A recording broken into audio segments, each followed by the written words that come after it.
Une femme blessée. Elle a reçu plusieurs balles dans le corps. Il a tiré 9 fois. Je ne sais pas s'il l'a touché. Elle a réussi à nous le décrire. C'était un homme dans une Chevrolet grise. Plus tard dans la journée, on a reçu un autre appel. On a vu un type tirer sur des gens. Le canon de l'arme fumait. 2 fusillades en une journée. On n'avait jamais vu ça. Quelques minutes après, Police de Kalamazoo. Je suis au Cracker Barrel. Il y a eu des tirs sur 2 voitures. C'est une HHR bleue. une voiture de couleur sombre, ça correspondait pas. On ne savait pas s'il existait un lien entre les attaques, mais le bilan était déjà très lourd. Ils ont été tués de sang-froid. On a perdu la moitié de la famille. Ça sortait de nulle part. Vous aimeriez bien une explication. Même si vous saviez la vérité, vous n'y croiriez pas.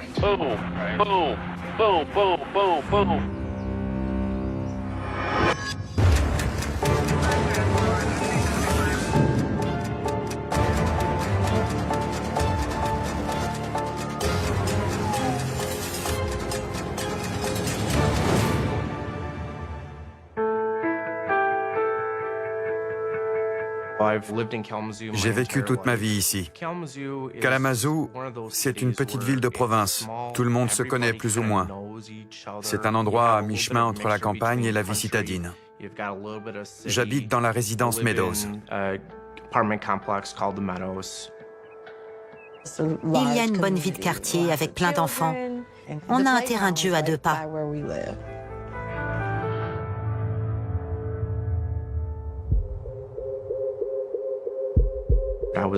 Ce jour-là, j'étais chez moi.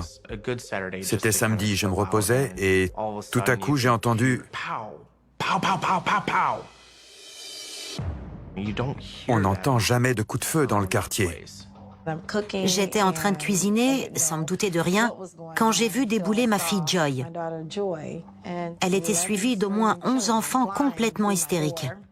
Et ils ont mis du temps à me dire qu'il y avait un homme armé dehors. L'une des petites filles me demandait où était sa maman. Ça faisait 15 ans que j'étais pompier. Je me suis rué dehors. J'ai foncé dans la rue et là j'ai découvert une femme coincée le long du trottoir. Elle avait reçu plusieurs balles dans le corps. Je ne la connaissais pas. Elle était couchée par terre, le corps ensanglanté. J'ai commencé à réciter une prière. On aurait dit qu'elle était morte. Je ne savais pas si j'étais en face d'un cadavre. Et en fait, elle a réussi à parler. Alors j'ai voulu lui dire que les enfants étaient en sûreté. Je lui ai dit, ils sont chez moi. Je sais qu'on ne se connaît pas, mais j'habite dans le quartier. Et les enfants qui étaient avec vous, ils vont bien. Ensuite, j'ai appelé les secours. Police de Kalamazoo. Il me faut une ambulance. Dépêchez-vous, une femme s'est fait tirer dessus, elle est par terre. Qui lui a tiré dessus? Je ne sais pas, il s'est enfui en voiture, je vous en prie. Très bien, madame, on va envoyer une équipe. Surtout, n'essayez pas de bouger. Les secours sont en route. On est dans la résidence. Une personne blessée. J'étais en route pour commencer ma journée quand j'ai appris qu'une personne avait été blessée par balle à la résidence Meadows.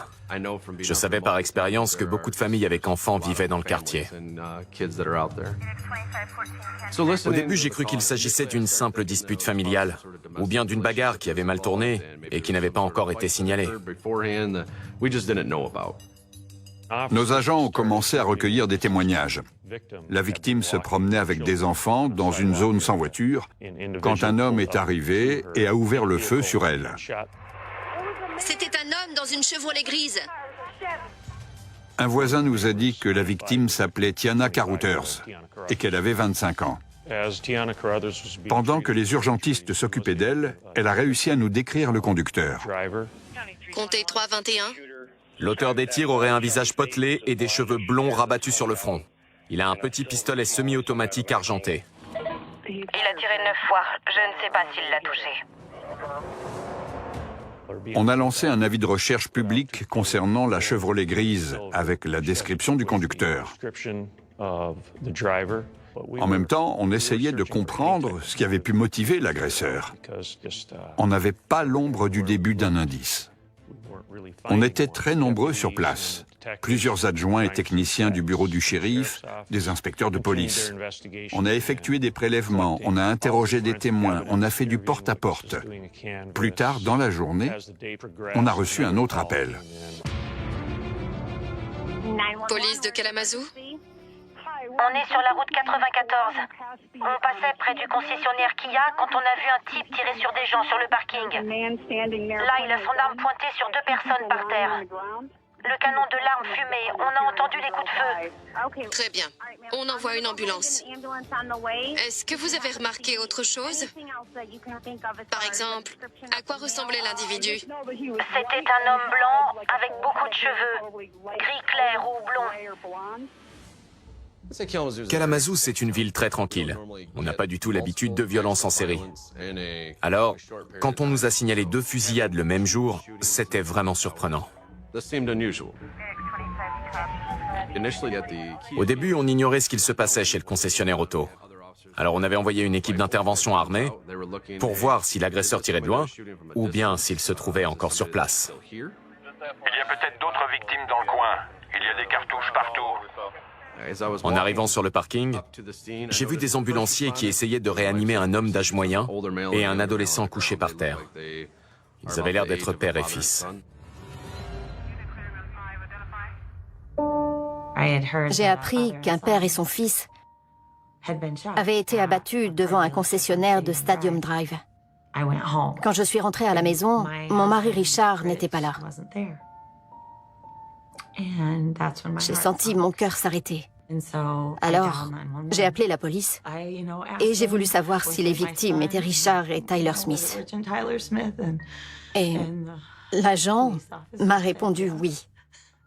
J'ai demandé s'ils étaient encore en vie.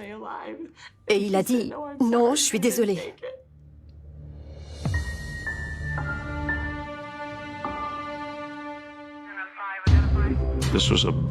Toutes les victimes ont été tuées de sang-froid.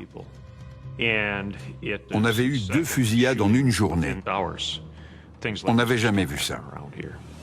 Le concessionnaire automobile était équipé d'un excellent système de surveillance vidéo. On distinguait bien sur les images un homme de petite taille, corpulent, qui portait des lunettes. On voyait aussi nettement sa voiture. C'était une Chevrolet HHR de couleur sombre. Malheureusement, la plaque était illisible. Je suis allé voir mes supérieurs pour connaître mes ordres, si je devais commencer à ratisser la zone en attendant les techniciens. Et c'est à ce moment-là qu'on a entendu une nouvelle alerte à la radio. Police de Kalamazoo. Je suis au Cracker Barrel. Il y a eu des tirs sur 2 voitures et il y a une personne qui bouge plus. On était déjà intervenu sur 2 attaques ce jour-là, et tout à coup, le central nous annonce qu'il s'en est produit une 3e.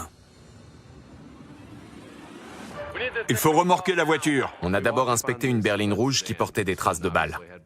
Je me suis penché côté conducteur et j'ai aperçu 2 femmes à l'intérieur. Aucune des 2 n'avait de pouls. Ensuite, j'ai vu qu'il y avait une autre victime dans le monospace d'à côté et j'ai constaté qu'elle aussi était décédée. Il y a une femme à l'arrière, côté conducteur. On est en train d'essayer de réanimer une jeune fille. Il faut une ambulance au plus vite. En sortant la jeune fille, on a compris qu'elle était gravement blessée. Une ambulance l'a emmenée à l'hôpital. Des liens entre les 2? Un véhicule suspect, une Chevrolet HHR bleue. La voiture qui avait été signalée lors de l'attaque de la résidence Meadows était une Equinox grise. Ici, il s'agissait d'une HHR de couleur sombre. On avait l'intuition qu'il existait un rapport entre les 2 fusillades, mais on était sûr de rien. Le plus urgent, c'était de retrouver le coupable pour mettre un terme à ce déferlement de violence. Samedi soir, à Kalamazoo, une femme a reçu plusieurs balles sur le parking d'une résidence. Le pronostic vital reste engagé. Le même soir, à 22h08, Richard Smith et son fils de 17 ans, Tyler, ont été tués devant un concessionnaire automobile. Enfin, à 22h24, 4 femmes d'une 60aine d'années ont été abattues devant un magasin de la chaîne Cracker Barrel. Une adolescente de 14 ans, également blessée, a pu être secourue. Les forces de l'ordre ont aussitôt lancé l'alerte pour retrouver le meurtrier. En ce qui me concerne, j'avais très peur pour ma famille. J'espérais qu'ils étaient tous en sécurité à la maison. Mais je n'ai pas eu le temps de m'appesantir là-dessus, parce qu'on avait besoin de moi sur le terrain. Tout laissait penser que la fusillade de Cracker Barrel était liée à celle du concessionnaire auto.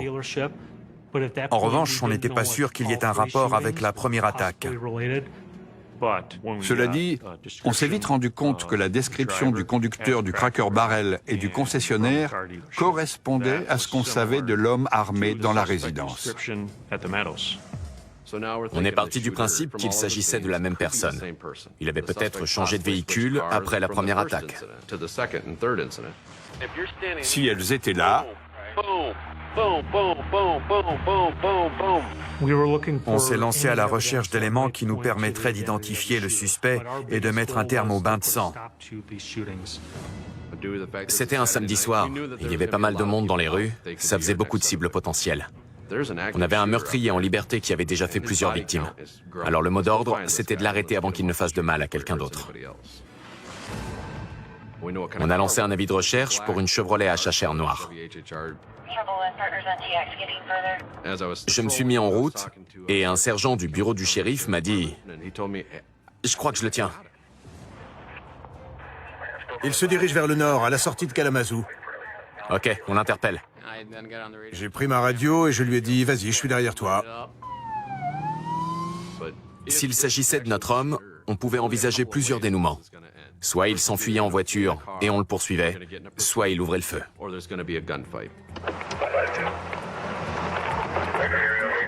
Le conducteur a fini par se ranger sur le côté.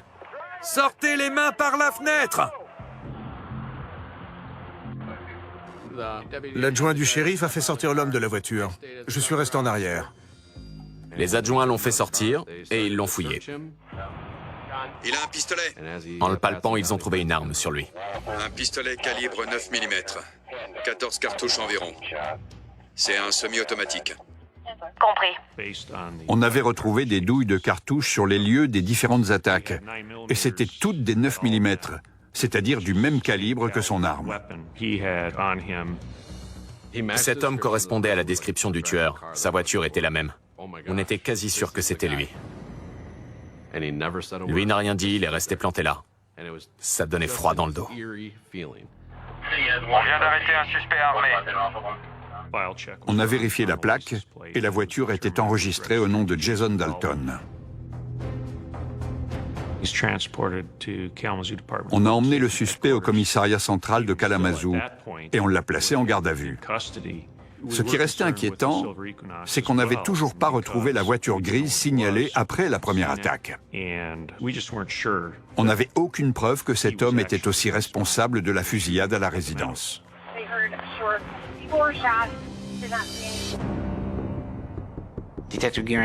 Avec l'inspecteur Gringelly, on a vérifié si Jason Dalton avait un casier avant de l'interroger.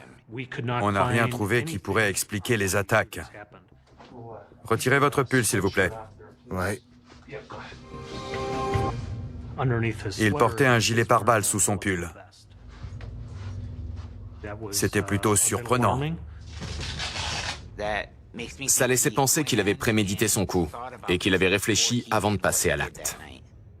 L'objectif principal de l'interrogatoire, c'était de savoir s'il y avait d'autres victimes ailleurs. On voulait s'assurer que les fusillades étaient terminées et que la population n'était plus en danger. Est-ce qu'il y a d'autres personnes blessées qu'on n'a pas retrouvées? Je peux invoquer le 5e amendement? Oui, si vous voulez. Toute personne soupçonnée d'infraction a le droit constitutionnel de refuser de parler à la police.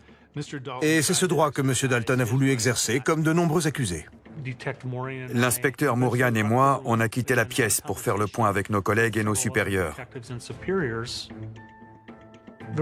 La législation autorise l'accusé à garder le silence, auquel cas l'interrogatoire doit cesser. Mais il existe une exception en cas de menace à la sécurité publique. C'était un terrain assez glissant juridiquement parlant, mais on a décidé de poursuivre l'entretien. Il fallait s'assurer qu'il n'y avait pas d'autres blessés qui avaient besoin d'aide. Par mesure de sécurité publique, il faudrait qu'on sache dans combien d'endroits vous vous êtes rendu aujourd'hui. Je n'aimerais pas découvrir qu'on a laissé quelqu'un blessé dans un fossé. Je vous assure que ce n'est pas le cas. On a creusé un peu pour vérifier qu'il disait la vérité. Dites-moi, vous êtes marié? Oui. Vous avez des enfants? Oui. Ils vont bien? Ils sont en bonne santé? Souvent, dans les fusillades de masse, le meurtrier s'en prend d'abord à sa propre famille avant d'ouvrir le feu dans des lieux publics. Dans ce cas précis, on ignorait si ses proches étaient en sécurité. Alors on lui a demandé de téléphoner à sa femme. On espérait que ça allait. Allô? C'est moi. Qu'est-ce qui se passe? Je voulais simplement entendre ta voix. Je vais te laisser, chérie, d'accord? D'accord. À plus tard. Jason Dalton et sa femme ont eu une conversation un peu étonnante. Mais au moins, sa famille allait bien.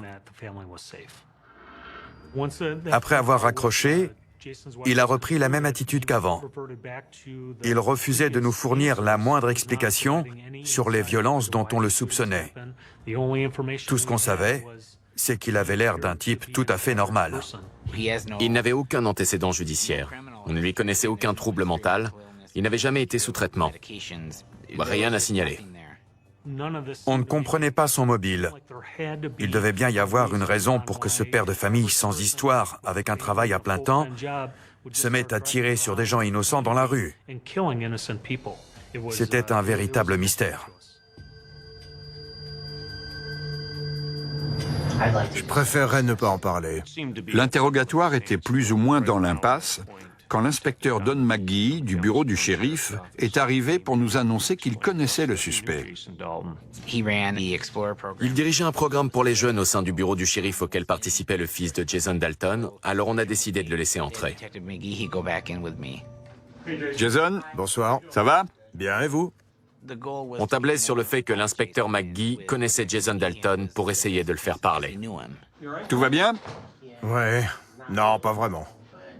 Qu'est-ce qu'il y a? Jason Dalton l'avait bien reconnu. On ignorait ce qui ressortirait de l'entretien.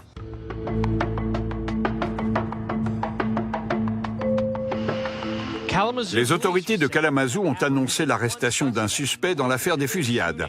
Pourtant, plusieurs questions restent encore sans réponse concernant l'identité de certaines victimes et la sécurité de la population.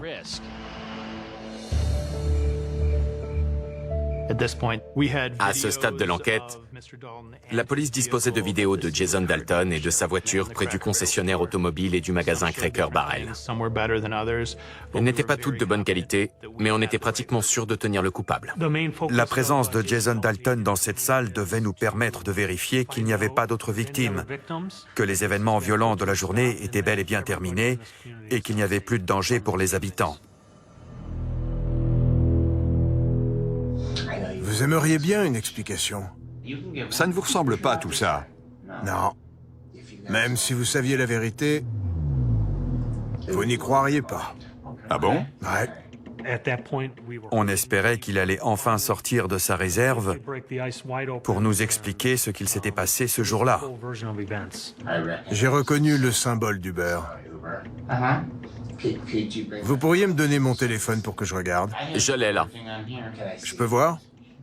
Ouais. Il nous a expliqué que ses ennuis avaient commencé quand il s'était reconverti en chauffeur de véhicule VTC. J'ai cliqué sur l'icône du beurre et ça fait... Et il y a une tête de diable qui est apparue. J'ai appuyé dessus et c'est comme ça que tous mes problèmes sont arrivés. Dans mon fort intérieur, je me disais, ça y est, il va essayer de nous faire croire qu'il est fou. J'avais l'impression d'être possédé. Je ne contrôlais plus rien. Autrement, j'aurais jamais commis toutes ces horreurs. Je vois. Il ne souffrait pas d'une maladie mentale. Il ne prenait pas de médicaments. Ça n'avait pas de sens. Un enquêteur ne doit rien laisser paraître de ses réactions pour éviter que le suspect ne se braque. Par contre, tous les collègues qui regardaient l'interrogatoire en vidéo étaient convaincus qu'il délirait. On a encore posé plusieurs questions sur l'application pour qu'il nous explique comment elle s'emparait de son cerveau. Ça permettait de continuer à le faire parler. Pourquoi est-ce que vous êtes sorti armé aujourd'hui? À cause de l'appli? Oui. Le gilet pare-balles, c'était aussi pour ça? Oui. Vous vous souvenez avoir tiré? J'ai comme des flashs, mais c'est pas clair. Il n'est pas entré dans les détails, mais c'était la première fois qu'il reconnaissait sa responsabilité. On avait en face de nous un homme qui venait d'abattre plusieurs inconnus, des gens pris au hasard qu'il n'avait jamais vus. Cet homme n'avait jamais eu affaire à la police. Et pourtant, il avait un air impassible. Il était complètement détaché de ce qu'il venait de faire. C'était stupéfiant. Je n'avais jamais vu quelque chose comme ça. Jamais. On a décidé de réquisitionner les vêtements de Jason Dalton pour les enregistrer comme pièces à conviction dans le cadre de l'enquête. Et on lui a fourni une tenue orange réglementaire à la place. Pour ce qui était des faits, il s'en tenait toujours à son histoire à dormir debout. Mais au moins, il acceptait de nous parler. Je me souviens du Cracker Barrel. D'accord. De quoi vous vous souvenez? Je n'ai même pas visé. Vous avez fait comme ça? Oui. Vous vous rappelez avoir fait ça? Je me souviens que je contrôlais rien, vous comprenez? Sincèrement, je sais pas exactement ce que j'ai fait là-bas. Si ça vous revient, vous nous le direz? Oui. On n'obtiendrait rien de plus de lui. C'était évident. Jason Dalton nous a confirmé qu'il était le seul auteur des tirs. Ça voulait dire que la population était à l'abri et qu'il n'y avait pas d'autres criminels en liberté. Ça nous a rassurés. Par contre, étant donné ces déclarations, il était tout à fait possible qu'il essaye de plaider la démence au cours de la procédure judiciaire. Il pouvait très bien dire qu'il ne savait pas ce qu'il faisait et jouer la carte de l'irresponsabilité pénale.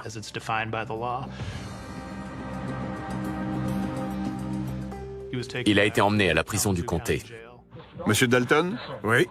Je vais vous fouiller. Une fois sur place, il a été interrogé par un enquêteur de la police d'État du Michigan. Kyle Gorham. Enchanté. Appelez-moi Kyle, d'accord? D'accord. Je voulais prouver que Monsieur Dalton était en possession de ses facultés au moment des faits. Vous m'avez dit que vous compreniez vos droits. Je vais vous les lire tout de même. C'est la procédure. D'accord. Après le premier interrogatoire, je lui ai expliqué que j'allais lui lire ses droits d'accusé. Ensuite, je lui ai demandé s'il voulait toujours me parler, en sachant qu'il pouvait refuser. Et il a dit oui. Il a accepté l'entretien. Je suis d'accord pour que vous me posiez vos questions. Très bien.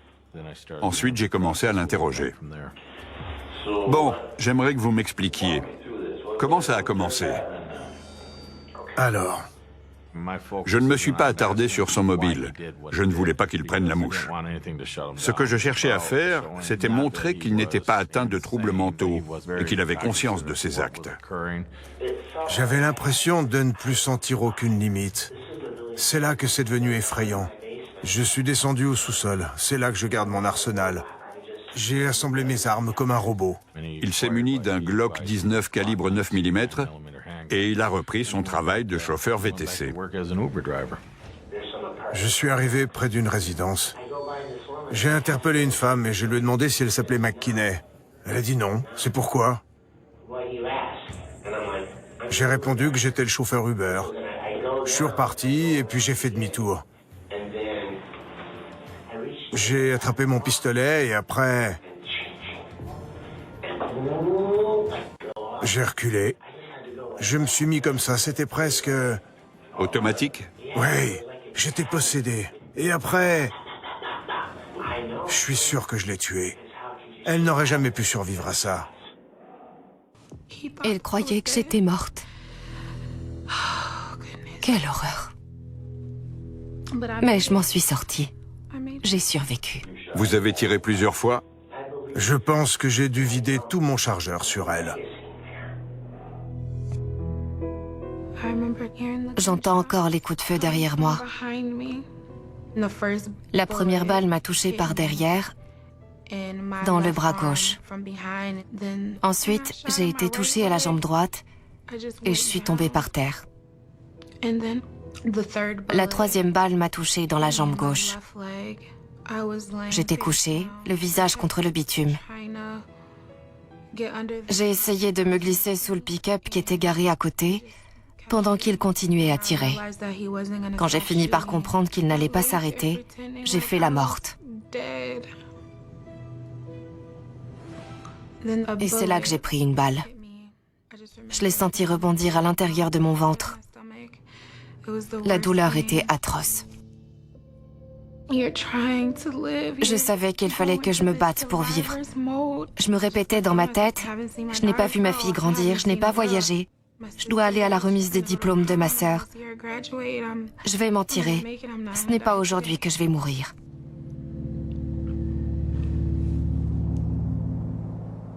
Tiana a sauvé la vie de mon enfant, celle de sa fille et celle de tous les enfants qui jouaient dehors et qui se sont enfuis parce qu'elle a donné l'alerte. On ne se rend pas compte du nombre de personnes qu'elle a protégées. J'ai décrit à la police à quoi il ressemblait et ce qu'il s'était passé. Je n'étais pas certaine de m'en sortir. Et je voulais être sûre qu'on attraperait le monstre qui m'avait tiré dessus. À ce moment-là, on n'avait pas encore fait le lien avec la première attaque. C'est Jason Dalton lui-même qui en a parlé pendant l'interrogatoire. Il a tiré sur Tiana Carouters, puis il est reparti à toute vitesse. J'ai rentré la voiture dans le garage. Où ça? Chez mes parents. Vous vous êtes dit que la police allait se mettre à la recherche de cette voiture? C'est ça que vous avez pensé? Oui. D'accord. Pourquoi il a réagi comme ça? Parce qu'il ne voulait pas se faire prendre. Alors il a caché la voiture. S'il reconnaissait tout ça, ça montrait qu'il avait conscience de la portée de ses actes. Je suis descendu prendre un sac pour transporter mes armes et je les ai transvasées d'une voiture à l'autre. Il a emprunté la Chevrolet HHR noire de sa femme et puis il a repris son travail de chauffeur. Jason Dalton a changé de véhicule en connaissance de cause après la première attaque. C'était la preuve qu'il brouillait les pistes de façon réfléchie. Vous êtes allé où? Chez le concessionnaire. J'ai sorti mon flingue et j'ai tiré sur 2 hommes. Ils vous ont adressé la parole? Et ils ont dû me dire bonjour, quelque chose comme ça. Et je leur ai tiré dessus. Mon mari et mon fils ont été assassinés. Richard et moi, on partageait tout dans la vie. C'était un homme merveilleux.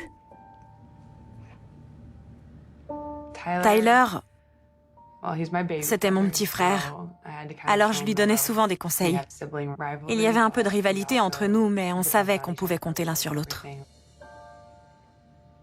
Comment on continue à vivre sans Richard et Tyler? On a perdu la moitié de notre famille.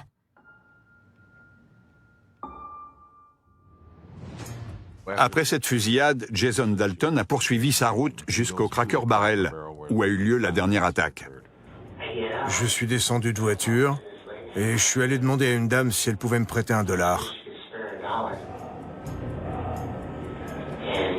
Elle m'a dit qu'elle n'avait rien à me donner. Alors je lui ai tiré dessus et j'ai entendu des hurlements. J'ai tiré sur des gens dans une voiture.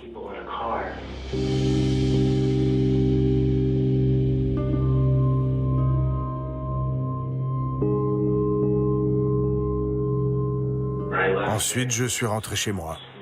D'accord. Pourquoi vous êtes rentré? Pour aller chercher des munitions. Vous en avez pris? Ouais, j'ai remis un chargeur. Je sais qu'on va me traiter de monstre. C'est monstrueux ce que j'ai fait.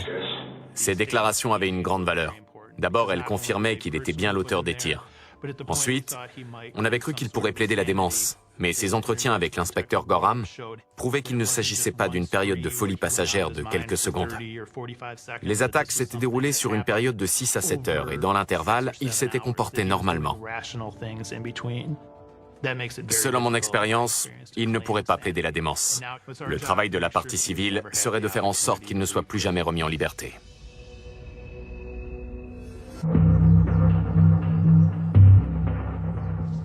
Est-ce que vous souhaitez faire une déclaration? Je préfère garder le silence. Les enquêteurs ont saisi 11 armes au domicile du suspect, qui a été mis en examen pour 16 chefs d'accusation, y compris tentative de meurtre sur mineur. Après la première comparution devant le juge, la loi du Michigan prévoit une audition avant le procès. Ça a été une scène bouleversante. Les événements étaient encore très récents. Les familles des victimes étaient là, ainsi que Tiana Carouters, qui avait survécu. C'était la première fois que Jason Dalton allait apparaître en public. 50 ou 60 membres des familles étaient présentes, à quelques mètres de leur agresseur ou de celui qui avait tué leurs proches. C'était vraiment difficile de le voir. Il est passé juste devant nous. On avait l'impression que c'était le mal en personne. Vous pouvez appeler le premier témoin. Personne ne savait ce qui allait se produire. J'appelle Tiana Carouters. L'attaque remontait seulement à 3 mois. C'était comme si je portais tout le poids du monde sur mes épaules en allant témoigner.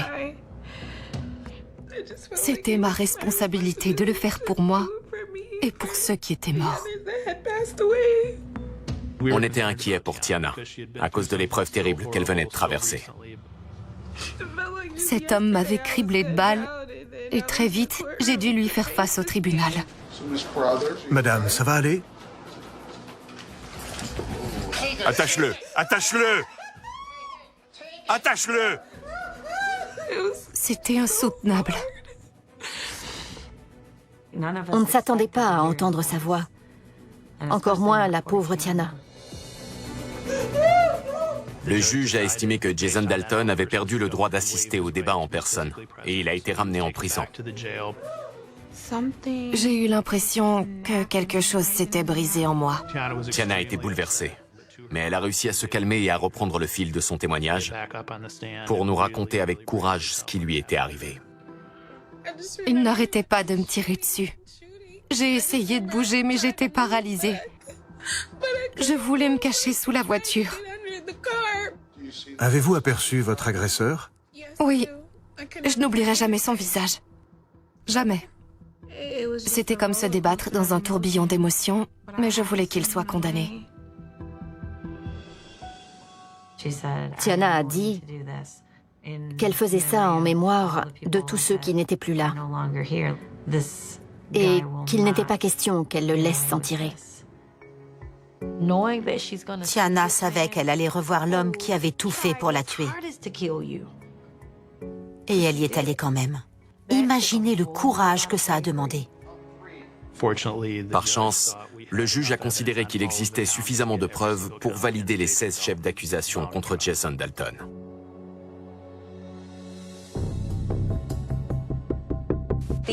L'avocat de Jason Dalton annonce une plaidoirie fondée sur la démence. Le jury devra délivrer l'un des 4 verdicts suivants. Coupable, non coupable, non coupable pour cause de démence, coupable mais atteint de troubles mentaux. Le plus important est de faire tout notre possible au cours des débats pour obtenir une condamnation, afin que justice soit rendue. Les déclarations de Jason Dalton étaient d'une importance capitale. Ses entretiens avec l'inspecteur Gorham démontraient qu'il avait prémédité ses crimes et qu'il avait continué tout en ayant conscience de leur gravité. J'ignorais ce qui allait se passer ensuite, mais je savais qu'il avait appuyé sur la gâchette ce jour-là et qu'il devait être tenu responsable de ses actes. Monsieur Dalton comprend la nature des accusations portées envers lui ainsi que les sanctions éventuelles qu'il encourt s'il est reconnu coupable des crimes dont il est accusé. Monsieur Dalton est capable de fournir à son avocat les informations nécessaires à sa défense. Ayant été estimé en état de passer en jugement, Monsieur Dalton comparaîtra devant un tribunal de justice. C'était un soulagement d'entendre qu'il était considéré comme saint d'esprit et qu'il devait être jugé. On avait tous envie d'en finir avec tout ça. On avait hâte de savoir ce qu'il s'était réellement passé, en dehors de ce qu'on avait vu dans les vidéos de surveillance. On était impatientes d'assister au procès. Le début de l'instruction a été retardé à plusieurs reprises. Il y avait toujours un nouvel élément à prendre en compte. Et pour finir, on a dû faire face au pire scénario envisageable. Les familles et les amis des victimes assistaient au débat, lesquels concernaient le contenu des 2 interrogatoires de Jason Dalton après les attaques. L'avocat de la défense a dit que les droits de son client n'avaient pas été respectés, qu'il avait voulu garder le silence et qu'on l'en avait empêché, que c'était une violation de ses droits fondamentaux, ce qui rendait irrecevables ses déclarations comme élément à charge. Les enquêteurs appelés à la barre ont pourtant affirmé avoir lu ses droits à l'accusé. Il a répété au moins 5 fois qu'il refusait de parler. Il a cité le 5e amendement à 15 reprises. Est-ce qu'il y a d'autres personnes blessées qu'on n'a pas retrouvées? Je peux invoquer le 5e amendement? Oui, si vous voulez. À ce moment-là, est-ce que vous estimiez disposer de suffisamment d'éléments vous permettant de garantir la sécurité de la population? Absolument pas. Les droits Miranda comportent une clause d'exception en cas de menace à la sécurité publique, c'est ce dont je fais état dans le dossier. C'est justement ce type de situation qui a donné naissance à l'exception pour raison de sécurité publique. Les enquêteurs ont estimé qu'il existait encore un risque. Ils ignoraient si le suspect faisait partie d'un groupe ou d'une entité terroriste. Ils n'étaient pas sûrs qu'il n'y avait pas d'autres victimes à secourir. C'est ce genre d'informations qu'ils voulaient obtenir du suspect. Les questions n'avaient rien à voir avec un problème de sécurité publique. C'était un interrogatoire de police. Selon l'avocat de la défense, son client n'a jamais voulu renoncer à ses droits, rendant caduque l'interrogatoire qui a suivi. Heureusement, la Cour d'appel a tranché en notre faveur. L'ennui, c'est que l'avocat de M. Dalton a fait appel à son tour. Les policiers n'ont pas relâché la pression un seul instant. Le tribunal ne rendra pas sa décision aujourd'hui et il faudra patienter plusieurs semaines, retardant encore le dénouement d'une procédure déjà en cours depuis près de 2 ans et demi. Le procureur nous a tenus informés des avancées du procès. Il nous a expliqué ce qu'il pouvait se passer en fonction des différentes décisions de justice. On devait se préparer à toutes les éventualités.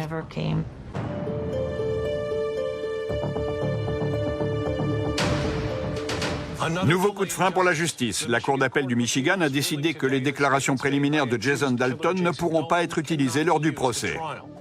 Une décision commentée par Laurie Smith. Je ne perds pas espoir. Je pense que justice sera faite. Même si vous imaginez bien que j'ai hâte de laisser tout ça derrière moi. On devait décider si on allait devant la Cour suprême. C'est un choix qui s'est fait en accord avec les victimes. Au début, on a eu du mal à l'accepter. Après avoir parlé avec le bureau du procureur de ces recours qui retardaient le procès, on a fini par leur faire confiance. On savait qu'ils faisaient tout ce qu'ils pouvaient pour que cette personne soit condamnée. Cela faisait déjà 3 ans que la procédure était en cours. Les victimes souhaitaient que l'affaire soit jugée au plus vite. Pour finir, le procès a pu s'ouvrir. J'annonce l'État du Michigan contre Jason Brian Dalton. Le dernier jour de la sélection du jury, il y a eu un coup de théâtre. La Cour a été informée d'une demande de résolution pour cette affaire, est-ce exact? Oui.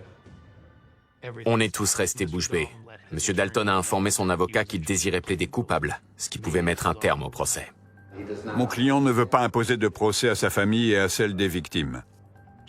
Jason Dalton a plaidé coupable pour la totalité des chefs d'accusation. 6 meurtres, 2 tentatives de meurtre et utilisation illégale d'armes à feu. Il s'est montré lâche jusqu'au bout, même quand il a plaidé coupable à la dernière minute. Il ne restait plus qu'à attendre le verdict. Plusieurs victimes et membres des familles souhaitent lire une déclaration à l'Assemblée.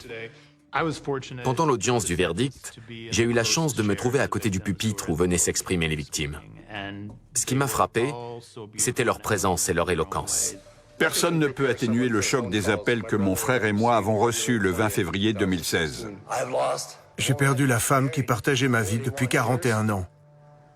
Je tourne en rond chez moi en les appelant comme j'en avais l'habitude quand je voulais partager quelque chose avec eux. C'est à eux que j'aimerais pouvoir parler, à mon mari et à mon fils. Je me suis mariée en décembre 2016. J'ai marché jusqu'à l'hôtel toute seule, avec une boîte qui contenait les cendres de mon frère et de mon père. Barbara donnait toujours le meilleur d'elle-même. Il n'est pas étonnant qu'elle ait eu tellement d'amis. Ils ont préféré évoquer la beauté de leurs proches disparus plutôt que l'horreur des crimes de Jason Dalton.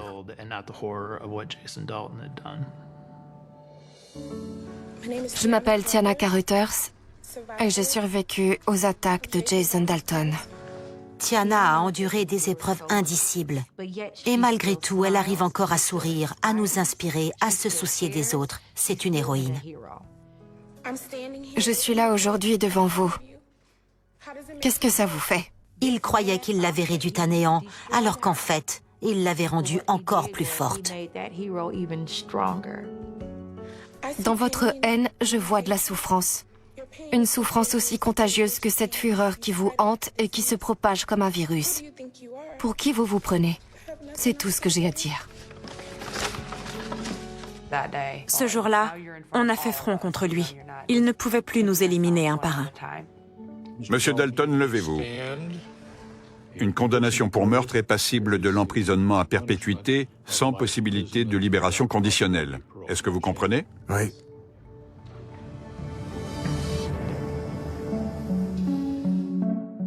J'ignorais pourquoi il avait fait ça quand j'allumais les infos le jour des attaques. Et au terme du procès, je ne le savais toujours pas. On espérait comprendre ses raisons. On ne les saura probablement jamais. Et de toute façon, ça ne suffirait pas. Je retiendrai surtout l'attitude admirable des habitants de Kalamazoo, et en particulier celle des forces de l'ordre qui sont intervenues dans l'affaire. Les événements ont mobilisé 3 services sur 3 lieux différents, et tous ont uni leurs efforts pour mener à bien l'enquête.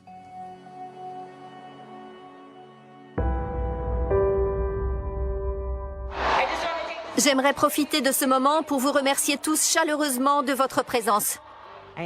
J'avais été stupéfaite du nombre de gens qui étaient venus nous voir, qui avaient assisté aux funérailles, qui nous avaient aidés. Il fallait que je trouve le moyen de leur témoigner ma reconnaissance. C'est pour ça que j'ai créé Forever Strong. C'est une fondation qui nous permet de faire preuve de résilience ensemble, comme une grande famille. On préfère se souvenir des bons moments plutôt que de la manière dont leur vie s'est terminée. Tyler avait compris qu'il fallait vivre le moment présent. On ignore tous de quoi l'avenir sera fait. Alors autant vivre comme si demain n'existait pas. Et c'est ce qu'il a fait jusqu'au bout.